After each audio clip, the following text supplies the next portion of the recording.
Shalom, New Covenant People. Saya bersyukur hari ini kita bisa bersama-sama lagi untuk membahas tentang Tuhan kita Yesus Kristus, untuk lebih mengenal Dia melalui firman-Nya.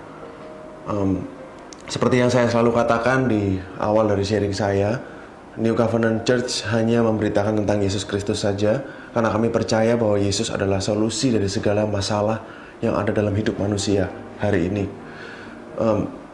Oleh karena itu, tugas dari gereja adalah untuk membawa jemaat lebih mengenal tentang Kristus, untuk lebih mengetahui tentang Kristus, bukan membawa jemaat kepada hikmat dunia, filsafat dunia, ataupun pengetahuan-pengetahuan dunia.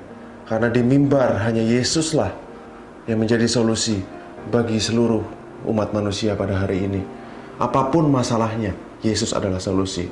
Itulah yang kami percaya di New Covenant Church, saudara. Seperti yang saya sering katakan juga, bahwa kekristenan itu bukan sebuah agama. Kekristenan adalah suatu hubungan dengan seorang pribadi, bukan tentang apa maupun tetapi tentang siapa, saudara. Bukan tentang apa, tetapi siapa. Hubungan dengan pribadi Kristus inilah yang akan mengubah hidup saudara. Bukan suatu agama, bukan suatu requirements, bukan suatu hukum, bukan sesuatu list dari hal-hal yang harus saudara lakukan itu yang akan mengubah saudara. No, saudara. Yang akan mengubah Anda dan saya hari ini adalah seorang pribadi yang bernama Tuhan Yesus Kristus. Dan kita setiap minggu di sini kita membahas tentang Tuhan Yesus Kristus. Tujuannya apa, saudara? Tujuannya adalah supaya kita semakin mengenal Dia. Kita tahu apa yang Dia pikirkan. Kita tahu sifat-sifatnya. Kita tahu prioritas-prioritasnya Tuhan. Kita tahu apa yang Dia sudah lakukan buat kita. Pada saat Dia mati di kayu salib, pada saat Dia turun ke bumi, mengambil rupa seorang hamba, dan setia sampai mati di atas kayu salib untuk menebus dosa saudara dan saya. Itulah yang kita pelajari, saudara. Dengan saudara lebih mengenal siapa pribadi Kristus ini, hidup saudara akan diubahkan. Saudara akan mengalami hidup yang berkemenangan, karena saudara tahu siapa Dia bagi Anda dan bagaimana Dia mencintai saudara dan saya. Saudara, melanjutkan pembahasan kita dari minggu lalu, saudara. Kurang lebih masih di topik yang sama, tapi hari ini saya ingin membahas ulang tentang suatu tradisi Yahudi yang disebut Passover Seder, saudara, atau perjamuan Paskah. Seder itu artinya adalah suatu order atau suatu urutan seperti liturgi gitu, saudara ya. Jadi mungkin kalau saya terjemahkan dengan bahasa yang kita dapat mengerti sehari-hari, itu disebut liturgi Paskah bagi orang Yahudi. Nah, kenapa saya ingin ngajak saudara untuk membuka tentang ini lagi, saudara? Karena saya menemukan beberapa hal-hal yang baru yang Tuhan ingin saudara dan saya tahu. Nah, saudara, Passover Seder, perjamuan Paskah ini adalah perjamuan yang sering kali orang Kristen kenal sebagai The Last Supper, yang dimana malam sebelum Tuhan Yesus disalibkan, Dia mengajak 12 muridnya untuk makan bersama di upper room, saudara. Itulah yang orang Kristen kenal sebagai The Last Supper. Sebenarnya The Last Supper ini adalah Passover Seder. Jadi adalah makan malam Paskah sesuai dengan tradisi Yahudi. Kita tidak lupa bahwa Yesus sebenarnya adalah orang Yahudi pada waktu Dia di bumi, saudara. Dia berperilaku, Dia berkegiatan sesuai dengan adat istiadat Yahudi pada waktu itu. Dan Dia pun turun ke bumi untuk menggenapi hukum, bukan untuk meniadakannya. Saudara, jadi ada apa dengan Passover Seder ini? Nah, untuk lebih mengetahui lagi, saudara, apa yang terjadi sebenarnya pada waktu perjamuan terakhir, The Last Supper, kita mesti lihat pada tradisi Passover Seder ini. Nah, izinkan saya untuk mengulang kembali kepada saudara liturginya. Saya ingin ceritakan dengan singkat, mungkin 5-8 menit. Saya akan ceritakan tentang liturgi dari Passover Seder, lalu kita akan bahas koneksinya. Kita akan bahas apa yang terjadi di perjamuan upper room, ada Last Supper atau perjamuan terakhir sebelum Yesus disalibkan. Nah, saudara, menurut kitab Misnah dan Tosefta, perjamuan Paskah itu berkutat di antara 4 cawan anggur. Ada 4 cawan anggur, saudara, yang mungkin saudara bisa lihat di gambar hari ini.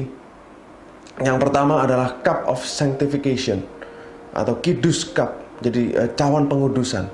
Yang kedua adalah Hagadah Cup atau cawan proklamasi, Proclamation Cup.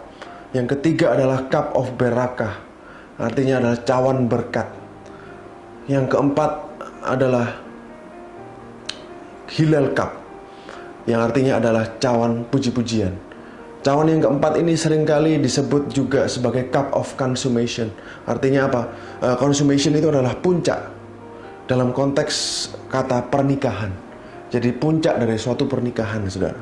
Itulah artinya consummation. Nah, pada waktu malam sebelum Paskah, keluarga-keluarga Yahudi akan berkumpul, saudara. Nah, mereka akan berkumpul per keluarga. Dan sang ayah atau bapak dari keluarga itu akan menjadi pemimpin dari acara itu pada malam itu, saudara.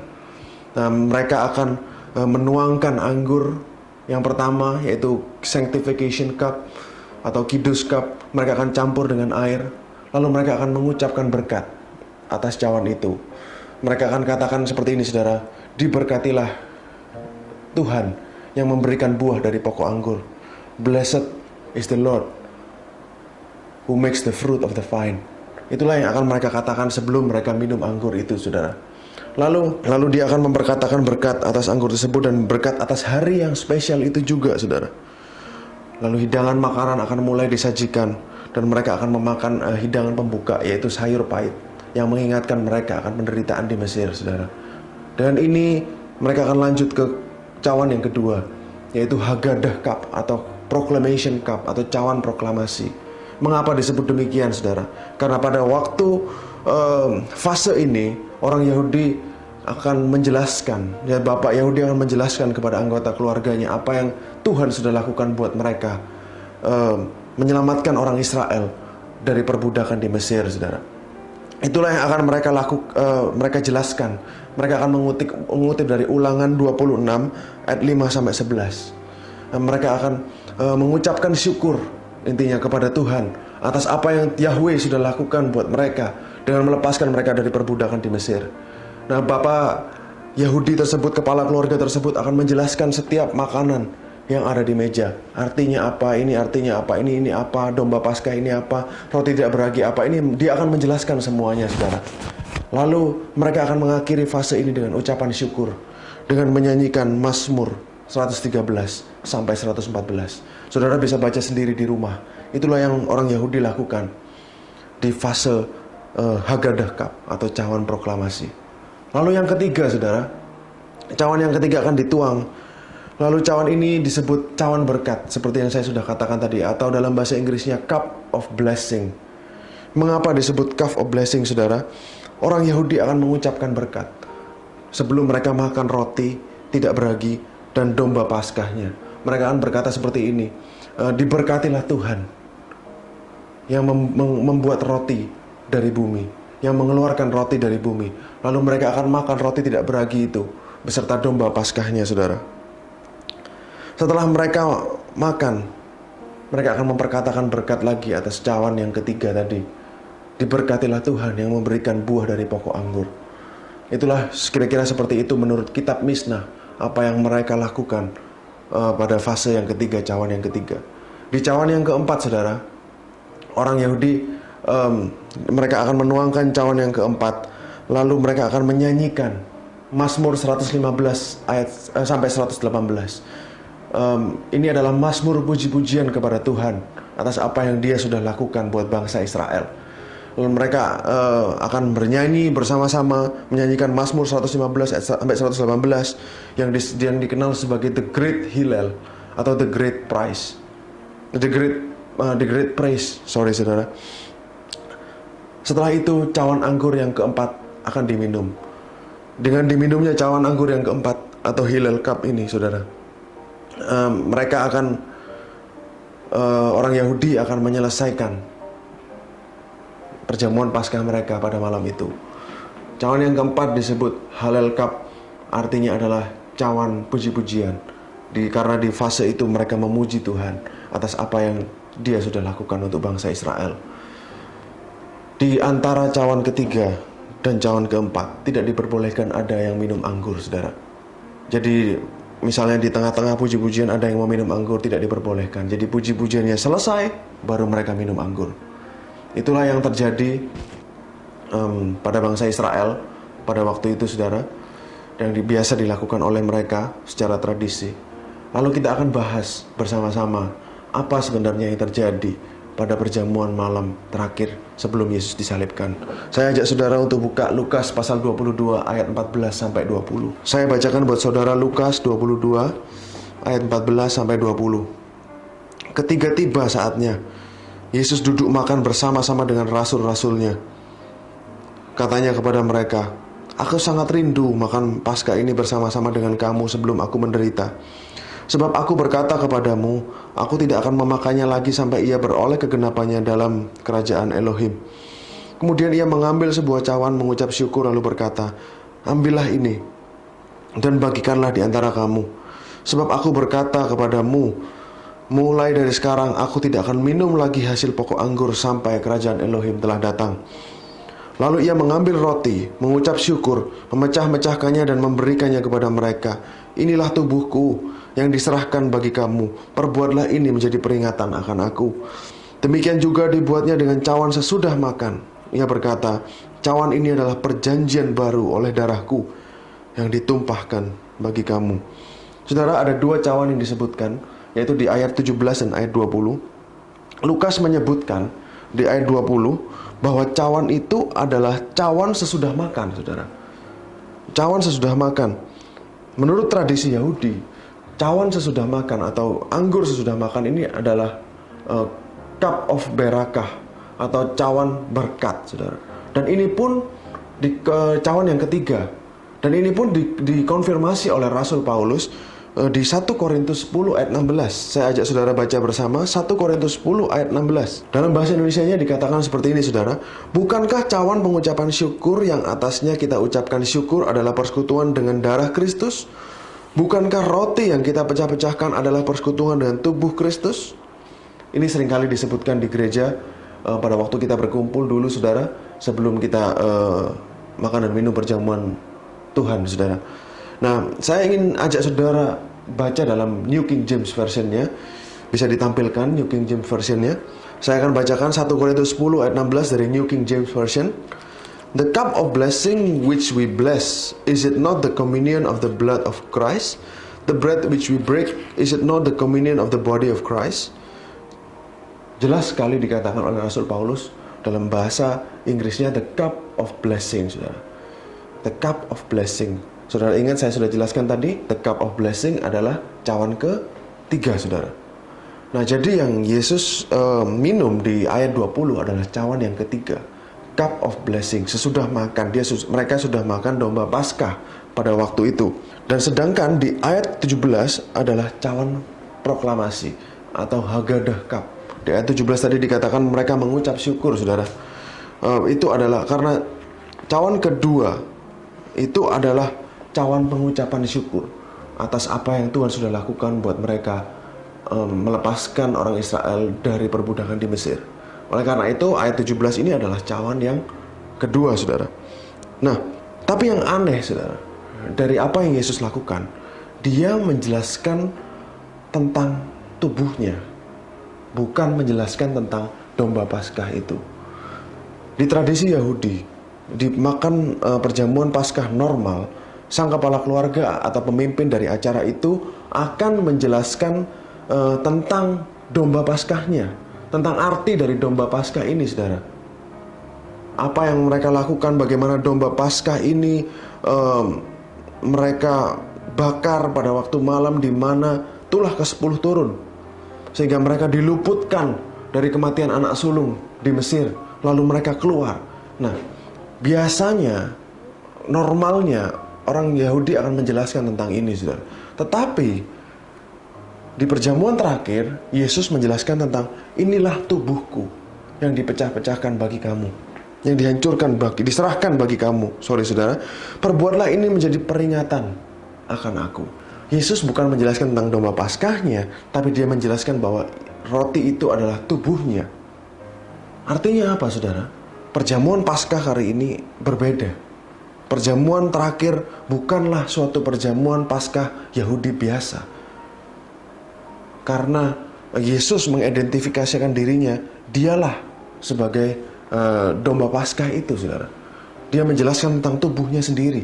Inilah perjamuan Paskah untuk merayakan Paskah yang baru yang akan dibuat oleh Sang Mesias. Saya sudah jelaskan beberapa sesi yang lalu bahwa Tuhan Yesus datang untuk membuat suatu eksodus yang baru, suatu keluaran yang baru, suatu Paskah yang baru, saudara. Nah, dikonfirmasi di sini, saudara. Kalau saudara lihat side to side, samping menyamping, saudara, perjamuan Paskah orang Yahudi dan perjamuan terakhir Last Supper yang Yesus lakukan, saudara akan lihat dengan jelas bahwa sebenarnya yang Yesus lakukan ini sedikit berbeda.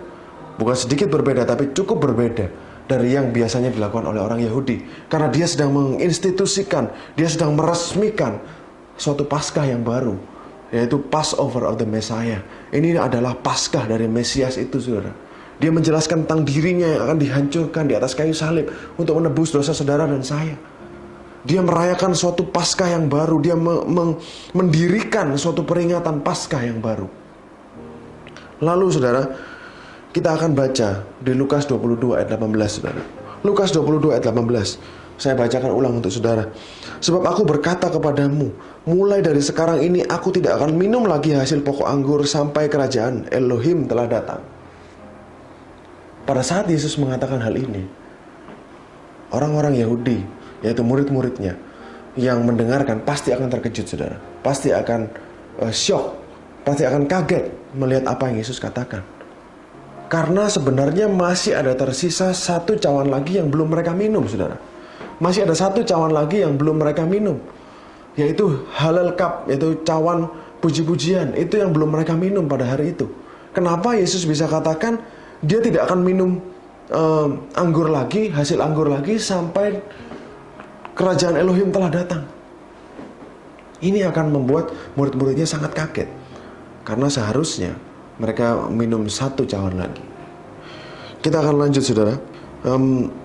Dikatakan kalau saudara baca Lukas lanjut, saudara baca dari Matius, dari Markus, dikatakan Yesus, mereka menyanyikan himne menuju ke Taman Getsemani. Lalu itu sebelum mereka menuju ke Taman Getsemani, mereka menyanyikan puji-pujian. Yang mereka nyanyikan adalah Mazmur 115 sampai 118. Saudara bisa baca sendiri di rumah, saudara, apa yang apa yang mereka lakukan di situ. Jadi kalau kita lihat sebenarnya semuanya tertata dengan rapi, saudara. Semuanya kalau dilihat side to side, sebenarnya Yesus sedang mengikuti liturgi Passover Seder, tapi dia sedang melakukan sesuatu yang baru melalui Passover Seder malam itu. Dia sedang mendirikan suatu Passover of the Messiah. Saudara, mungkin saudara akan langsung tanya kepada saya, jadi gimana, Pak? Cawan keempat itu akan diminum kapan, Pak? Kapan Yesus akan meminumnya? Mari kita lanjut pembahasan kita, saudara. Di Taman Getsemani, sesampainya Yesus di Taman Getsemani, saya akan bacakan kepada saudara di Matius 26 ayat 36 sampai 46. Di Taman Getsemani, Matius 26 ayat 36 sampai 46. Maka sampailah Yesus bersama-sama murid-muridnya ke suatu tempat yang bernama Getsemani. Lalu ia berkata kepada murid-muridnya, duduklah di sini sementara aku pergi ke sana untuk berdoa. Dan ia membawa Petrus dan kedua anak Zebedeus sertanya, maka mulailah ia merasa sedih dan gentar. Lalu katanya kepada mereka, hatiku sangat sedih, seperti mau mati rasanya. Tinggallah di sini dan berjaga-jagalah dengan aku. Maka ia maju sedikit lalu sujud dan berdoa katanya, ya Bapakku, jikalau sekiranya mungkin biarlah cawan ini lalu daripadaku. Tapi janganlah seperti yang ku kehendaki, melainkan seperti yang engkau kehendaki. Setelah itu ia kembali kepada murid-muridnya dan mendapati mereka sedang tidur. Dan ia berkata kepada Petrus, tidakkah kamu sanggup berjaga-jaga 1 jam dengan aku? Berjaga-jagalah dan berdoalah, supaya kamu jangan jatuh dalam pencobaan. Roh memang penurut tetapi daging lemah. Lalu ia pergi untuk kedua kalinya dan berdoa katanya, ya Bapakku, jikalau cawan ini tidak mungkin lalu, kecuali apabila aku meminumnya, jadilah kehendakmu. Dan ketika ia kembali pula, ia mendapati mereka sedang tidur, sebab mata mereka sudah berat. Ia membiarkan mereka di situ lalu pergi dan berdoa untuk ketiga kalinya, dan mengucapkan doa yang itu juga. Sesudah itu ia datang kepada murid-muridnya dan berkata kepada mereka, tidurlah sekarang dan istirahatlah. Lihat, saatnya sudah tiba bahwa anak manusia diserahkan ke tangan orang-orang berdosa. Bangunlah, marilah kita pergi. Dia yang menyerahkan aku sudah dekat. Di doanya di Taman Getsemani, Yesus menyebutkan cawan 3 kali, saudara. Tidakkah saudara pernah bertanya, cawan apa yang Yesus maksud, saudara? Mungkin yang penjelasan yang sering kali kita dengar adalah, itu adalah cawan murka Tuhan. Cawan murka Tuhan. Oke? Tapi kalau dari konteksnya, saudara, kalau saudara lihat dari konteksnya, mungkin cawan murka Tuhan itu ada benernya, saudara. Tetapi kalau kita lihat dari konteksnya, penjelasan yang lebih tepat adalah cawan yang keempat adalah Halel Cup itu, atau Cup of Praise, cawan puji-pujian yang belum diminum. Karena konteksnya pada waktu itu adalah acara Paskah, dan mereka baru selesai makan malam Paskah, perjamuan Paskah, dan Yesus belum menyelesaikan cawan yang keempat. Jadi pasti yang dia maksudkan di doanya kepada Bapa di Taman Getsemani adalah tentang cawan yang keempat itu, saudara. Mengapa Yesus minta cawan itu dilalukan? Kalau boleh, karena dia tahu di akhir perjamuan Paskah, domba Paskah akan mati. Domba Paskah tidak akan hidup. Domba Paskah mati di akhir setiap perjamuan Paskah. Tentu saja Yesus adalah domba yang dari surga, saudara, dan Tuhan sudah membangkitkan dia. Tapi pada waktu itu, konteksnya dia sedang berbicara tentang cawan yang keempat, dan bagaimana domba Paskah harus dibakar dan tidak akan survive atau tidak akan hidup setelah perjamuan Paskah itu, karena mereka sudah dimakan. Domba Paskah tersebut sudah dimakan, sudah dibakar habis, saudara. Inilah yang Yesus maksudkan di Taman Getsemani pada waktu itu. Dia berbicara tentang Halel Cup. Lalu bagaimana, Pak? Bagaimana, kapan Yesus akan minum cawan yang keempat itu? Kita lanjut pembahasan kita di Matius pasal 27 ayat 31 sampai 36. Matius 27 ayat 31 sampai 36, saudara. Saya bacakan buat saudara. Sesudah mengolok-olokkan dia, mereka menanggalkan jubah itu daripadanya dan mengenakan pula pakaiannya kepadanya. Kemudian mereka membawa dia keluar untuk disalibkan. Ketika mereka berjalan keluar kota, mereka berjumpa dengan seorang dari Kirene yang bernama Simon. Orang itu mereka paksa memikul salib Yesus. Maka sampailah mereka di suatu tempat yang bernama Golgota, artinya tempat tengkorak. Lalu mereka memberi dia minum anggur bercampur empedu. Setelah ia mengecapnya, ia tidak mau meminumnya. Sudah menyalibkan dia, mereka membagi-bagi pakaiannya dengan membuang undi. Lalu mereka duduk di situ menjaga dia. Fokusnya di ayat 34, saudara. Lalu mereka memberi dia minum anggur bercampur empedu. Setelah ia mengecapnya, Yesus tidak mau meminumnya. Saudara, mengapa Yesus tidak mau minum ini, saudara? Satu, karena proses penyalipannya belum selesai. Proses pengorbanannya belum selesai. Yang kedua, anggur dicampur dengan empedu, kata Matius. Kalau dalam Markus disebutkan anggur dicampur dengan mur. Ini akan memberikan efek mati rasa kepada Yesus, sehingga dia tidak akan merasakan apa yang akan dilakukan oleh prajurit Romawi atau siksaan hukuman yang menanti dia. Tapi terang-terangan, saudara, disebutkan Yesus menolak. Di kitab Markus juga disebutkan Yesus menolak, saudara. Dia nggak mau minum apa yang mereka berikan ini. Kenapa orang Yahudi memberikan ini, saudara? Sebenarnya ada latar belakangnya, saudara. Di kitab Talmud. Jadi diperbolehkan untuk memberikan suatu minuman yang membuat mati rasa. Ini adalah sebuah gesture atau sebuah act of mercy, sebuah tindakan belas kasihan, supaya orang yang menjalani hukuman itu tidak terlalu tersiksa, saudara. Ini berdasarkan Amsal 31 ayat 6. Saya akan bacakan buat saudara. Amsal 31 ayat 6. Berikanlah minuman yang keras itu kepada orang yang akan binasa, dan anggur itu kepada yang susah hati. Jadi kitab Talmud mengajarkan, tradisi Yahudi mengajarkan, diperbolehkan untuk memberikan minuman yang bisa menimbulkan mati rasa kepada mereka yang akan dihukum, mengalami siksaan, untuk meringankan sedikit penderitaan mereka. Nah, inilah yang dilakukan pada waktu itu siapapun yang memberikan Yesus anggur dicampur dengan empedu itu, saudara. Kalau saudara riset itu efeknya sama dengan obat-obatan terlarang, saudara. Akan membuat kelima panca indera ini tidak bisa berfungsi dengan baik sehingga apapun yang dilakukan, misalnya disiksa, tidak terlalu terasa. Tetapi Yesus Kristus, Tuhan dan Juru Selamat kita, menolak untuk mengalami itu, menolak untuk meringankan penderitaannya, menolak untuk meringankan hukumannya. Padahal dia tidak bersalah, saudara. Dia lakukan itu demi saudara dan saya, karena dia mau merasakan akibat dari dosa manusia secara utuh, secara seluruhnya, dan secara penuh. Dia mau bayar lunas setiap dosa dan pelanggaran saudara dan saya. Padahal Yesus punya kesempatan di depan mata untuk mengurangi rasa sakitnya, tetapi dia tolak, saudara. Karena dia ingin membayar dosamu dengan lunas dan penuh dan total, saudara. Inilah kasih dan cinta Tuhan terhadap saudara dan saya. Dia tanggung akibat dosa. Sebenarnya yang Yesus tanggung, siksaan yang dia tanggung adalah akibat dari dosa saudara dan saya. Karena dia adalah anak domba yang tidak bercela, tidak bercacat, hidupnya sempurna di bumi, dia tidak berdosa, saudara. Dan dosa kitalah yang ditanggungkan kepadanya, saudara. Dan pada saat dia menanggung dosa yang bukan dosanya, di depan mata dia memiliki kesempatan untuk meringankan penderitaannya sedikit, saudara. Tapi Yesus menolak. Dia tidak mau, karena dia begitu cinta kepada saudara dan saya. Dikatakan di Ibrani 12 ayat 2. Kita akan baca bersama, saudara.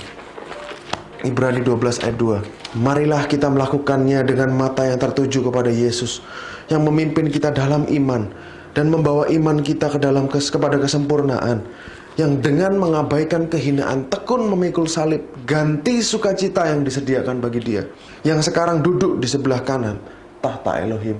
Saya akan bacakan dalam bahasa Inggrisnya lebih jelas, saudara. Looking unto Jesus, the author and finisher of our faith, who for the joy that was set before him endured the cross, despising the shame, and has sat down at the right hand of the throne of God. Dikatakan ini, melihat kepada Yesus yang memulai dan mengakhiri iman kita, yang untuk sukacita yang ada di depan dia, yang ditaruh di depan dia, menahan salib dan malu, dan sudah sekarang duduk di sebelah kanan tahta Elohim. Saudara, dikatakan ada sukacita yang di hadapannya, sukacita yang disediakan bagi dia. Sukacita apa, saudara? What joy? Sukacita apa yang disediakan bagi Yesus? Dikatakan itu yang membuat dia menahan salib, menanggung salib. Dikatakan he endured the cross. Dia menahan siksaan salib. Karena ada sukacita yang disediakan bagi dia di depan dia. Set before him, artinya disediakan di depan dia. Apa itu, saudara? Kita, saudara. Kita adalah sukacita bagi dia. Saudara dan saya adalah sukacita yang disediakan Tuhan di depan Yesus pada waktu itu. Dalam pikirannya, pada saat Yesus menanggung salib, naik, memikul salib, naik Golgota, saudara, dia memikirkan saudara dan saya. Adalah sukacita. Apa sih sukacitanya buat Tuhan? Sukacita bagi Tuhan adalah bisa berkumpul, bisa berfellowship dengan manusia lagi. Karena fellowship dengan manusia terputus, hubungan dengan manusia terhalang oleh dosa, saudara. Karena karya Kristus, Tuhan bisa hidup bersama-sama dengan kita lagi di bumi ini, sekarang, saudara.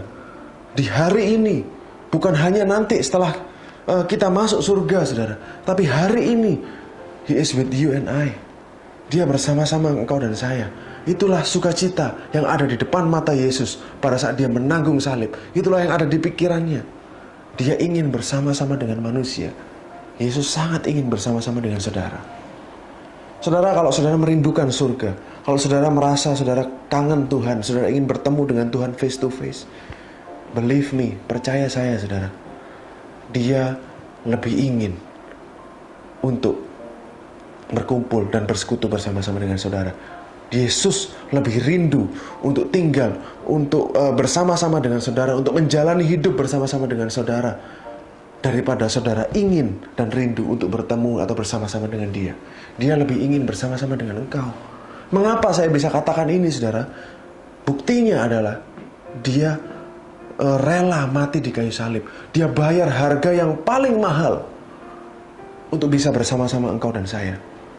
Dia sudah bayar itu semua. Dia sudah lunasin semua. Dia tanggung semua penderitaannya, saudara. Siksaan, cambukan, diludahi, dipermalukan, disalibkan, saudara. Itulah yang Yesus tanggung. Itulah harga yang dia bayar. Sampai akhirnya dia mati. Dia bayar dengan nyawanya untuk dapat hidup bersama-sama dengan kita. Untuk dapat menyertai kita dalam kehidupan kita sehari-hari. Itulah yang dia bayar. Hari ini, saudara, kalau ada orang yang beritahukan kepada saudara bahwa dosa akan menghalangi hubunganmu dengan Tuhan, itu salah, saudara. Karena dosa sudah dibayar lunas. Dan tidak ada lagi yang bisa menghalangi hubungan saudara dengan Tuhan. Saudara bisa free dengan bebas masuk ke dalam hadirat Tuhan dan meminta dari Tuhan. Saudara bisa masuk ke dalam hadirat Tuhan dan bersekutu dengannya, menikmati hadiratnya. Pernahkah saudara berpikir, kita yang masih berdosa setiap hari, kenapa kita bisa mengalami Roh Kudus? Kenapa kita bisa mengalami penyertaan Tuhan setiap hari? Kenapa Roh Kudus masih terus berbicara kepada saudara? Kenapa Roh Kudus masih berkarya dalam hidupmu? Meskipun kita setiap hari tanpa luput pasti berdosa. Pernahkah saudara berpikir demikian? Itulah apa yang Yesus sudah kerjakan buat saudara dan saya. Roh Kudus tidak akan pernah bisa tinggal di dalam kita kalau kita nggak kudus, saudara. Kalau Roh Kudus ada di dalam saudara, berarti saudara sudah kudus sebenarnya di mata Tuhan. Inilah kebenaran yang ingin saya sampaikan dan tekankan, sampaikan ulang kepada saudara, supaya saudara semakin paham, semakin yakin betapa cintanya Tuhan terhadap saudara, dan betapa besar pengorbanannya buat saudara. Nah, inilah harga yang sudah dia bayar untuk Roh Kudus bisa ada di dalam saudara sekarang, setiap hari. Kalau Yesus sudah bayar mahal-mahal untuk ini, saudara, mengapa kita tidak memanfaatkannya? Berbicaralah dengan Roh Kudus setiap hari, saudara. Libatkan dia dalam setiap kegiatan saudara, dalam setiap hari-harimu. Ajak ngomong dia, saudara. Karena dia adalah Tuhan sendiri. Dan dia mau hidup menjalani hidupmu bersama-sama dengan engkau. Padahal sebenarnya kita yang butuh dia, bukan dia yang butuh kita, saudara. Tuhan Yesus sudah bayar harga yang paling mahal supaya ini bisa terjadi. Supaya saudara bisa diberkati, supaya saudara bisa disertai, saudara bisa dilindungi. Betapa besar cintanya. Apakah, saya ingin tanya kepada saudara, apakah ada harga yang lebih mahal dari nyawa Yesus Kristus? Apakah ada yang nilainya lebih tinggi, yang lebih besar, yang nilainya lebih mahal dari nyawa Sang Pencipta sendiri? Apakah emas? Apakah uang? Apakah perak? Apakah rumah? Apakah tanah? Apakah mobil? Kendaraan? Batu-batu mungkin yang berharga seperti berlian? Enggak, saudara. Tidak ada yang lebih mahal dari nyawa anak domba Elohim sendiri, yang tanpa dosa menghidupi kehidupan ini dengan sempurna sampai rela mati untuk menanggung dosa kita. Itulah harga yang paling mahal. Nyawa Sang Pencipta sendiri sudah dibayarkan untuk menebus dosa saudara dan saya. Jangan ada orang yang memberitahukan kepada saudara dan membuat saudara percaya bahwa dosamu belum selesai. Dosa saudara betul-betul tuntas sampai saudara hari terakhir saudara di bumi ini. Kalau ada orang yang memberitahukan kepada kita bahwa dosa kita belum tuntas, masih kita harus bayar dosa kita, itu adalah penghinaan terhadap apa yang Yesus sudah lakukan bagi kita di atas kayu salib. Saudara, saya ingin membahas lagi, lanjutkan pembahasan ini, saudara. Jadi sebenarnya kapan Yesus minum cawan yang keempat? Yohanes 19 ayat 28 sampai 30 saya akan bacakan buat saudara. Sesudah itu, karena Yesus tahu bahwa segala sesuatunya telah selesai, berkatalah ia supaya genaplah yang ada tertulis dalam kitab suci. Aku haus. Di situ ada suatu bekas penuh anggur asam. Maka mereka mencucukkan bunga karang yang telah dicelupkan dalam anggur asam pada sebatang hisop, lalu mengunjukkannya ke mulut Yesus. Sudah Yesus meminum anggur asam itu, berkatalah ia, sudah selesai. Lalu ia menundukkan kepalanya dan menyerahkan nyawanya. Inilah saat di mana Yesus minum cawan yang keempat, saudara. Dia minta sendiri, dia bilang, aku haus. Lalu diberikan anggur asam, dia minum anggur asam itu, lalu dia katakan, sudah selesai. Apa signifikannya dari ini? Apa pentingnya dari ini, saudara? Saya sempat katakan tadi, saudara, bahwa perjamuan Paskah diakhiri dengan minumnya cawan yang keempat. Jadi pada saat Yesus minum cawan yang keempat di kayu salib, pada saat ia tergantung di atas kayu salib, Tuhan Yesus sebenarnya sedang menyatukan antara salib dan perjamuan terakhir. Dia menyatukan perjamuan makan malam terakhir Paskah mereka bersama-sama dengan salib. Kalau tidak ada perjamuan terakhir, kalau tidak ada perjamuan Paskah terakhir, salib bukanlah suatu korban, saudara. Salib adalah cuman penyiksaan yang brutal, suatu bentuk eksekusi kriminal yang mengerikan, bukan suatu korban atau sacrifice kepada Tuhan. Tetapi dengan Yesus meminum cawan yang keempat pada saat dia tergantung di kayu salib, dia sedang mengcombine antara perjamuan terakhir dan salib. Sehingga sekarang salib bisa disebut sebagai suatu pengorbanan. Apa yang Yesus lakukan bisa disebut sebagai suatu korban, karena dia gabungkan perjamuan terakhir, perjamuan Paskah yang terakhir, Paskah yang baru dengan peristiwa penyaliban. Itulah yang Yesus lakukan, saudara. Dia membuat salib yang begitu mengerikan menjadi korban, suatu korban bagi Tuhan yang harum. Itulah Tuhan kita. Dia sangat ahli mengubahkan sesuatu yang buruk menjadi sesuatu yang baik. Kalau ada dalam hidup saudara hari ini yang kurang baik, yang kurang pas, kurang baik buat saudara, yang saudara pikir kurang baik, ketahuilah, jangan putus asa bahwa Tuhan kita adalah Tuhan yang sanggup dan Tuhan yang sangat ahli untuk mengubahkan sesuatu yang buruk menjadi sesuatu yang baik, menjadi sesuatu yang indah. Dia mengubahkan salib, penyiksaan yang sangat brutal, salah satu penyiksaan yang paling kejam yang pernah diciptakan oleh manusia sepanjang sejarah umat manusia sampai hari ini, saudara. Dia ubahkan itu menjadi suatu korban, sacrifice yang harum bagi Tuhan dan menyelamatkan saudara dan saya. Bukankah saudara bisa tahu lagi? Bukankah saudara bisa lebih kenal lagi tentang Tuhan kita, saudara? Yesus katakan, saudara, yang terakhir, dia katakan dia tidak akan minum hasil pokok anggur sampai kerajaan Elohim telah datang. Pada saat Yesus minum cawan yang keempat, itu dia mendeklar bahwa kerajaan Elohim sudah datang. Kerajaannya sudah datang. Paulus katakan apa, saudara? Kerajaan, for the kingdom of God is not of eating and drinking. Karena kerajaan Tuhan, kerajaan Elohim bukan tentang makan dan minum, tetapi tentang righteousness, peace, and joy. Tentang kebenaran, damai sejahtera, dan sukacita. Kerajaan Elohim sebenarnya telah reign, telah datang, saudara. Telah benar-benar datang pada saat Yesus mati di atas kayu salib. Itu adalah permulaan dari the reign of the kingdom of God. Permulaan dari pemerintahan kerajaan Elohim di bumi ini. Saudara kita yang percaya kepada Tuhan, hari ini kita bisa bilang, seperti yang Paulus katakan, sebab kewargaan kita adalah di surga, bukan di sini.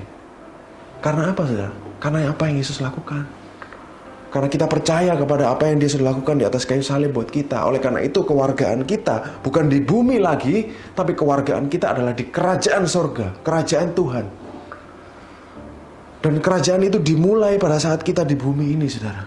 Meskipun kita hidup di antara bumi yang gak karu-karuan, bumi yang kacau, bumi yang penuh dengan tantangan, tapi sebenarnya ketahuilah, saudara, kerajaan Tuhan sudah datang.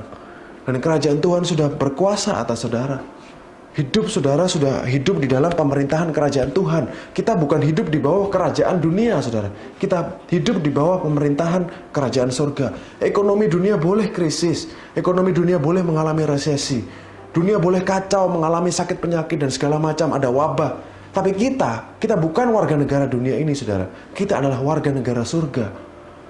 Kita berada di bawah otoritas, otonomi, pemerintahan kerajaan Elohim. Sejak Yesus minum cawan anggur yang keempat, kerajaan Elohim sudah datang. Banyak yang bilang bahwa kerajaan Elohim ini artinya second coming. Pada waktu nanti kita bersama-sama dengan Kristus di atas di surga, rapture nanti, saudara. Betul. Tapi kurang lengkap, saudara. Kerajaan Elohim dimulai. Kalau saudara benar-benar lihat ayatnya, saudara, kita benar-benar patokannya pada Alkitab. Kerajaan Elohim dimulai pada saat Yesus mati. Dia minum cawan anggur yang keempat. Disitulah dimulai pemerintahan, the dominion of the kingdom of God. Dan kita sudah ada di dalamnya sejak hari ini. Sadarilah itu, saudara. Sadarilah itu. Saudara sudah dibenarkan oleh korban Kristus. Saudara sudah dikuduskan. Saudara berhak menerima semua berkat-berkat Tuhan yang sudah disediakan buat saudara.